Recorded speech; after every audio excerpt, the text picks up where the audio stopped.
പാലക്കാട് കുളപ്പുള്ളിയിൽ വൈദ്യുതി കേബിൾ കഴുത്തിൽ കുരുങ്ങി ബൈക്ക് യാത്രികരായ അച്ഛനും മകനും പരിക്ക്. അനന്തു, പിതാവ് മദൻ മോഹൻ എന്നിവർക്കാണ് പരിക്കേറ്റത്. കേബിൾ റോഡിൽ പൊട്ടി വീണ നിലയിലായിരുന്നു. ഷൊർണൂർ റെയിൽവേ സ്റ്റേഷനിൽ നിന്നും മകനെ വീട്ടിലേക്ക് ബൈക്കിൽ കൊണ്ടുവരുന്നതിനിടെയാണ് അപകടം.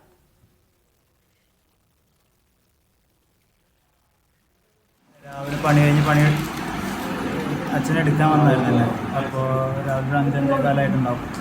അപ്പോൾ റോഡിന് ക്രോസായിട്ട് സർവീസുകാരുണ്ടായിരുന്നു. ആ സർവീസുകാർ അച്ഛൻ്റെ എഴുത്തിലൊടുക്കിയിട്ട് വണ്ടി കൺട്രോൾ ഇട്ടിട്ട് മതിലിൽ പോയി ഇടിക്കുകയായിരുന്നു. മതിൽ പോയി ഇടിച്ചിട്ട് എൻ്റെ ഇടത്തെ കാല് പൊട്ടി. അച്ഛന് ഇതിൽ 6 പൊട്ടിയിട്ടുണ്ട്. പോരാത്തത് ഇന്റർനൽ ബ്ലീഡിംഗ് ഉണ്ടെന്നാണ് പറയുന്നത്. ഒബ്സർവേഷനിലാണ്.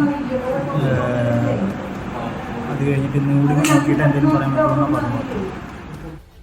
ടി നന്ദഗോപാൽ ചേരുന്നുണ്ട് വിശദാംശങ്ങളുമായി. നന്ദഗോപാൽ, രാവിലെ 5:30ക്കാണ് അപകടം എന്നാണ് അവർ പറയുന്നത്. അങ്ങനെയാണെങ്കിൽ ഈ പൊട്ടിവീണ കേബിൾ ഇവർ കണ്ടു കാണില്ല. പരിക്ക് എത്രത്തോളം ഗുരുതരമാണ്?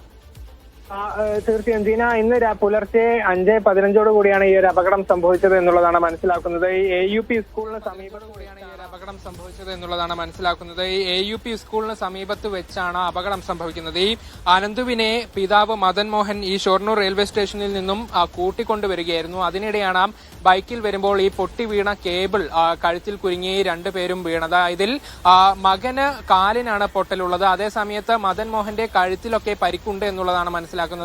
ഇരുവരും ഇപ്പോൾ അവിടെ ആശുപത്രിയിൽ ചികിത്സയിൽ തുടരുകയും ചെയ്യുകയാണ്. ഈ കേബിൾ ഒരു സർവീസ് വയറാണ്, വീട്ടിലേക്ക് പോകുന്ന സർവീസ് വയറാണ് എന്നുള്ളതാണ് മനസ്സിലാക്കുന്നത്. ഇത് പൊട്ടി വീണ നിലയിലായിരുന്നു.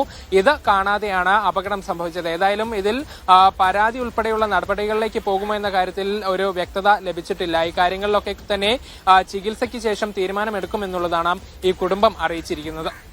ശരി, ടി നന്ദഗോപാലാണ് വിശദാംശങ്ങൾ നൽകിയത്.